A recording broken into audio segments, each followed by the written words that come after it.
नमस्कार दोस्तों, आप सभी का हमारे YouTube चैनल एग्ज़ाम स्टडी 94 में हार्दिक स्वागत है।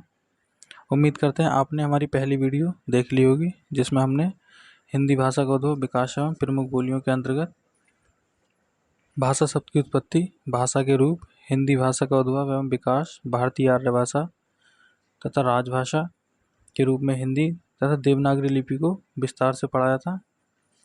तो उसी का आज दूसरे पार्ट में हम बात करेंगे हिंदी भाषा का विकास, कि हिंदी भाषा का विकास कैसे हुआ और कहाँ किन किन भाषाओं से हिंदी भाषा का विकास हुआ है, जिसके अंतर्गत हम पाली भाषा, प्राकृत भाषा, अपभ्रंश भाषा तथा अभट्ट भाषा को विस्तार से पढ़ेंगे।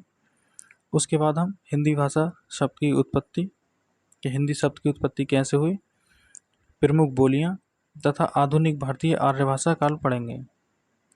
तो चलो शुरू करते हैं आज की क्लास। हिंदी भाषा का उद्भव, विकास एवं प्रमुख बोलियां, भाग 2। हिंदी भाषा का विकास। हिंदी भाषा के विकास में पढ़ते हैं प्रथम प्राकृत काल। प्रथम प्राकृत काल में पाली भाषा। पाली जो प्राचीन भारत की एक भाषा थी, ये हिंदी यूरोपीय भाषा परिवार की एक बोली है। तो पाली भाषा जो प्राचीन भारत की एक भाषा थी, जो हिंदी यूरोपीय मतलब भारोपीय भाषा परिवार की एक बोली है। पाली का शाब्दिक अर्थ होता है पवित्र रचना। जो पाली का शाब्दिक अर्थ है वो होता है पवित्र रचना। इसको बौद्ध त्रिपिटक की भाषा के रूप में भी जाना जाता है। जो बौद्ध धर्म के ग्रंथ लिखे हैं, बौद्ध त्रिपिटक, उनके उसके रूप उस भाषा के रूप में भी जाना जाता है। बौद्ध त्रिपिटकों की रचना जो है पाली भाषा में हुई है। और पाली भाषा में जो है मुख्यतः बौद्ध धर्म के संस्थापक भगवान बुद्ध के उपदेशों का संग्रह है। तो जो भगवान गौतम बुद्ध ने अपने उपदेश दिए थे वो पाली भाषा में दिए थे, और उनका संग्रह जो है पाली भाषा में है। दूसरा पढ़ते हैं द्वितीय प्राकृत काल, यानी प्राकृत भाषा। तो प्राकृत भाषा जो है भारत की भाषा है। ये जनभाषा के रूप में लोकप्रिय रही है। जनभाषा मतलब आम बोलचाल की भाषा। प्राचीन काल में जो आम बोलचाल की भाषा के रूप में लोकप्रिय रही है। जनभाषा अथवा लोक भाषा ही प्राकृत भाषा है।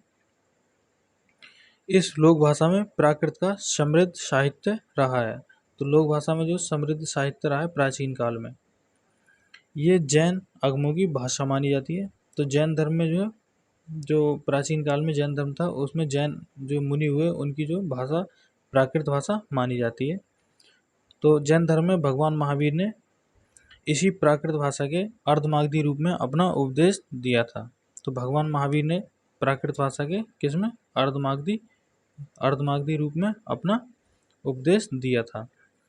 तो और जो प्राकृत भाषा जो है वो शिलालेखों की भाषा रही है। शिलालेख प्राचीन काल में जो पत्थरों पर शिलालेख लिखे जाते थे, शिलाओं पर मतलब लेख लिखे जाते थे, वो ज़्यादातर प्राकृत भाषा में लिखे जाते थे, जिसमें हाथीगुम्फा शिलालेख, नासिक शिलालेख, अशोक के कुछ शिलालेख प्राकृत भाषा में लिखे गए हैं। तो सम्राट अशोक जो हैं उनके जो कुछ शिलालेख प्राकृत भाषा में, कुछ खरोष्ठी, कुछ ब्राह्मी आदि भाषाओं में लिखे गए हैं। आगे देखते हैं कथा साहित्य की दृष्टि से सर्वाधिक प्राचीन रचना भरत कथा भी प्राकृत भाषा में लिखी गई है। ठीक है, आगे बढ़ते हैं। अपभ्रंश भाषा। अपभ्रंश भाषा कौन सी है? तो अपभ्रंश का अर्थ होता है, इसका अर्थ है बिगड़ा हुआ रूप। तो आधुनिक भाषाओं के उदय से पहले उत्तर भारत में बोलचाल और साहित्य की जो सबसे जीवंत और प्रमुख भाषा है उसे हम अपभ्रंश भाषा कहते हैं। तो प्राचीन समय में जो उत्तर भारत में आम बोलचाल में तथा साहित्य की जो रचना होती थी वो किस में होने लगी? अपभ्रंश भाषा में। तो अपभ्रंश भाषा का जो समय है वो है 500 ईस्वी से 1000 ईस्वी तक। तथा जो इसमें रचना होने लगी, अपभ्रंश में जो रचना होने लगी वो 8वीं सदी से शुरू होकर 13वीं सदी तक जारी रही। अपभ्रंश का जो अर्थ होता है वो होता है बिगड़ा हुआ रूप। तथा जो आज की आधुनिक भाषा है उनसे पहले जो भाषा बोली जाती थी, जो आम बोलचाल में तथा जो साहित्य रचना की जाती थी वो किसमें? अपभ्रंश भाषा में की जाती थी। और अपभ्रंश भाषा का जो विकास है वो 500 ईस्वी से 1000 ईस्वी तक, कुल मिलाकर कितने 500 वर्षों तक रहा। और जो साहित्य की रचना है, इसमें साहित्य रचना जो की जाती थी वो 8वीं सदी से शुरू होकर 13वीं सदी तक जारी रही। ठीक है, आगे बढ़ते हैं। अगला पॉइंट है अपभ्रंश के जो प्रथम कवि हैं वो हैं स्वयंभू। स्वयंभू जो है वो अपभ्रंश के प्रथम कवि हैं। इन्हें जो है इन्हें वाल्मीकि या वेदव्यास कहा जाता है। इन्हें अपभ्रंश का वाल्मीकि या वेदव्यास भी कहा जाता है। अपभ्रंश के कुछ प्रमुख रचनाकार हैं, कौन है? स्वयंभू और धनपाल। तो अपभ्रंश के जो कवि हैं, तो पहले हैं स्वयंभू, जिन्हें हमने बताया था इन्हें अपभ्रंश का वाल्मीकि या वेदव्यास भी कहा जाता है। तो स्वयंभू जो है, इनकी रचना है पौम चरियु अर्थात राम काव्य। दूसरे हैं धनपाल। धनपाल इनकी रचना है भविष्यत कहा। तो जो भविष्यत कहा है वो अपभ्रंश का प्रथम प्रबंध काव्य भी माना जाता है। तो अपभ्रंश का जो प्रथम प्रबंध काव्य है वो कौन सा है? भविष्यत कहा। अगला पॉइंट देखते हैं, अवहट भाषा। अवहट भाषा क्या होती है? अवहट का अर्थ होता है बिगड़े हुए का बिगड़ा हुआ। मतलब अपभ्रंश जो थी वो प्राकृत भाषा से बिगड़कर जो है अपभ्रंश की उत्पत्ति हुई, और तो वो भी एक बिगड़ा हुआ रूप था। उसके बाद में जो अवहट भाषा आई, अवहट का जो अपभ्रंश का भी बिगड़ा हुआ रूप है। तो इसे कह सकते हैं ये अपभ्रंश का ही उत्तरकालीन या परवर्ती रूप है। मतलब अपभ्रंश भाषा के जो बाद की भाषा है वो अवहट भाषा है। इसे अपभ्रंश का अपभ्रंश या परवर्ती अपभ्रंश भी कहते हैं। इसे अपभ्रंश और आधुनिक भारतीय आर्य भाषा काल के बीच की कड़ी माना जाता है। तो जो अपभ्रंश भाषा है और आज की जो आधुनिक भारतीय आर्य भाषा है, तो उनके बीच की जो कड़ी है वो अवहट भाषा कहलाती है। इस अवहट भाषा का जो समय है वो 900 से 1100 ईस्वी तक है। 900 ईस्वी से 1100 ईस्वी तक। किंतु जो अवहट भाषा में रचनाएं होती थी, साहित्य रचना होती थी, वो कब तक जारी रही? 14वीं सदी तक। अवहट में जो रचना होने लगी वो रचना जो होती थी वो 14वीं सदी तक जारी रही। अगला पॉइंट देते हैं, अवहट शब्द का जो प्रथम प्रयोग है वो किसने किया था? अवहट शब्द का प्रथम प्रयोग ज्योतिश्वर ठाकुर ने किया था। किस रचना में? वर्ण रत्नाकर में। ज्योतिश्वर ठाकुर की एक रचना है वर्ण रत्नाकर, उसमें जो है प्रथम अवहट शब्द का प्रथम प्रयोग किया था। तो अवहट के देखते हैं, अवहट के कुछ प्रमुख रचनाकार। अवहट के जो प्रमुख रचनाकार हैं वो कौन कौन है? पहले हैं अब्दुल रहमान, जिनकी रचना है सने राशय या संदेश राशक। दूसरे ज्योतिश्वर ठाकुर। ज्योतिश्वर ठाकुर की रचना है वर्ण रत्नाकर। तो ये जो रचना है वर्ण रत्नाकर, इसमें जो 84 सिद्धों का उल्लेख मिलता है। तो जो 84 सिद्ध हैं उनमें से कुछ सिद्धों का मतलब वर्णन करेंगे, विस्तार से बताएंगे कौन सी हिंदी साहित्य की क्लास में जो आगे होगी। अगले रचनाकार हैं विद्यापति। इनकी रचना है कीर्तिलता कीर्ति पताका। अगला देखते हैं दामोदर पंडित। इनकी रचना है उक्ति व्यक्ति प्रकरण। अगले हैं रोड कवि। इनकी रचना राउलवेल आदि। ठीक है, एक यहाँ तक क्लियर हुआ। आगे पढ़ते हैं, हिंदी शब्द की व्युत्पत्ति। क्या हिंदी शब्द की उत्पत्ति कैसे हुई? अब पढ़ते हैं हिंदी शब्द की उत्पत्ति कैसे हुई। तो हिंदी शब्द मूलतः फारसी भाषा का शब्द है। हिंदी जो शब्द है वो फारसी भाषा का शब्द है, वो हिंदी भाषा का शब्द नहीं है।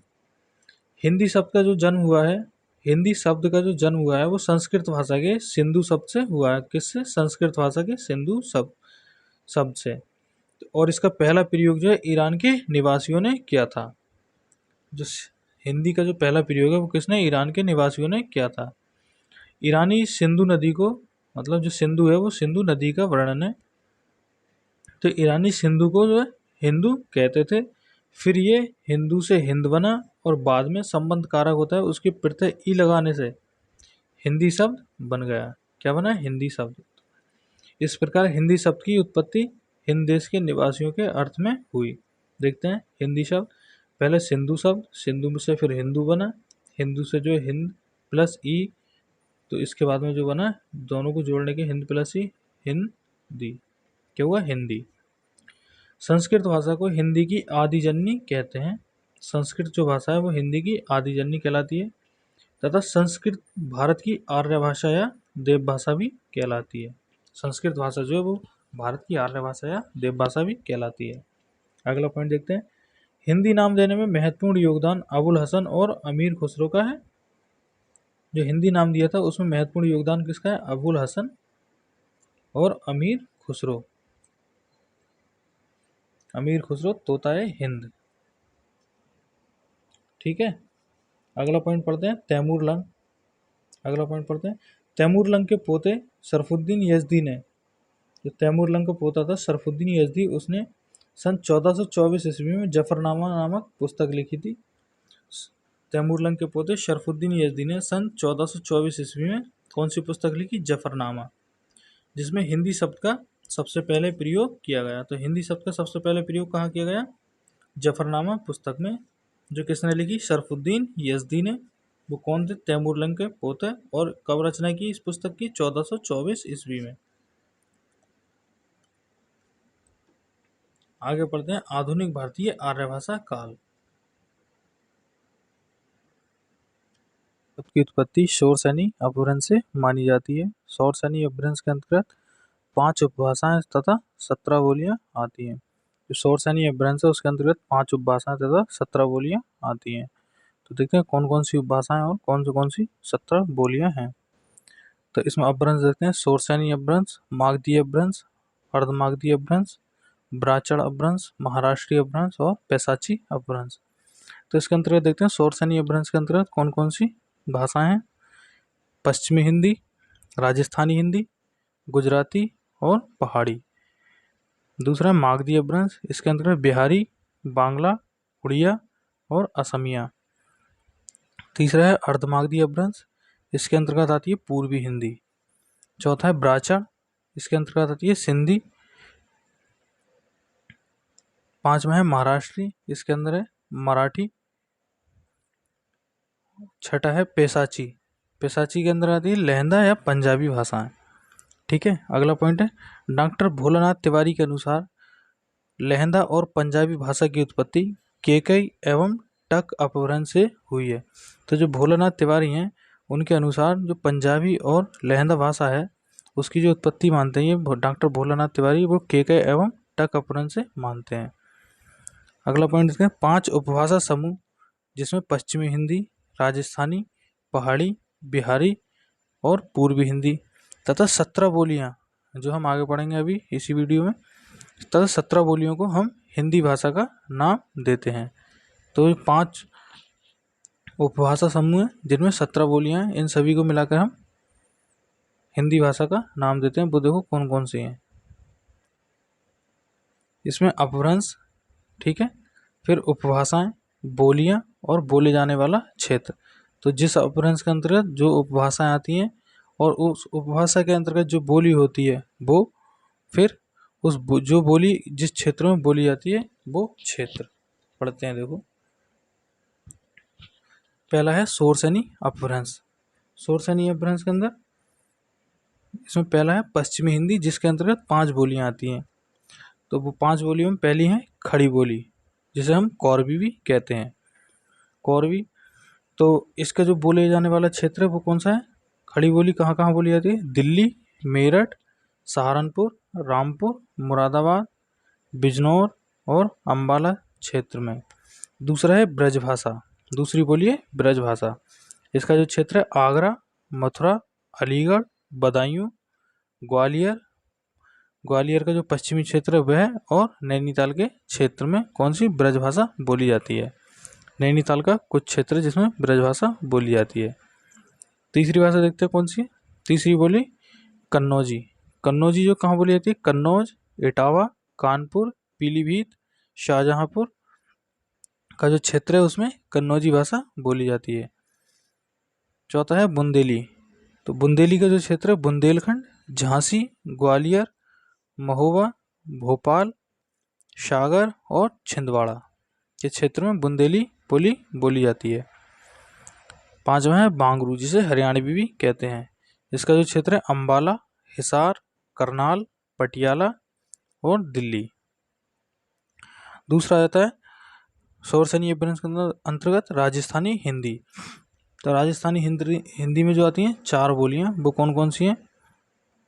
मराठी, मारवाड़ी जिसे हम पश्चिमी राजस्थानी।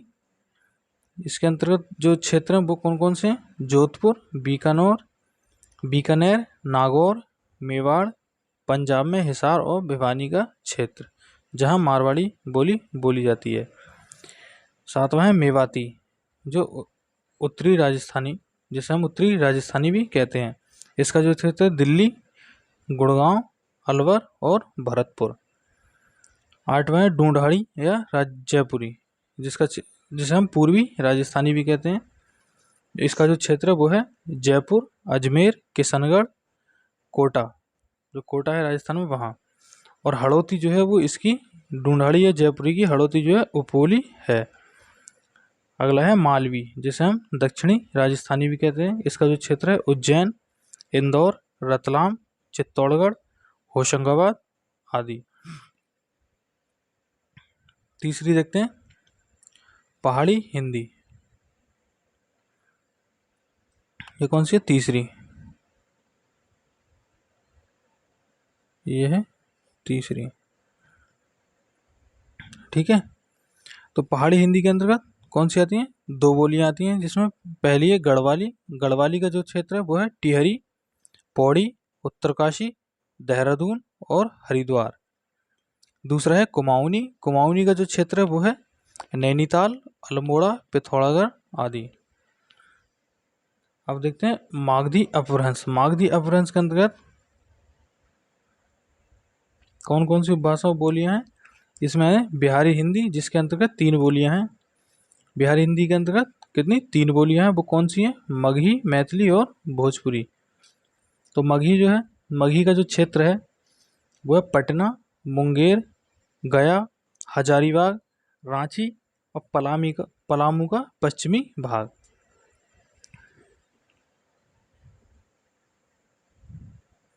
अगली है मैथिली। मैथिली का जो क्षेत्र है वो है मधुबनी, वैशाली, पूर्णिया और दरभंगा।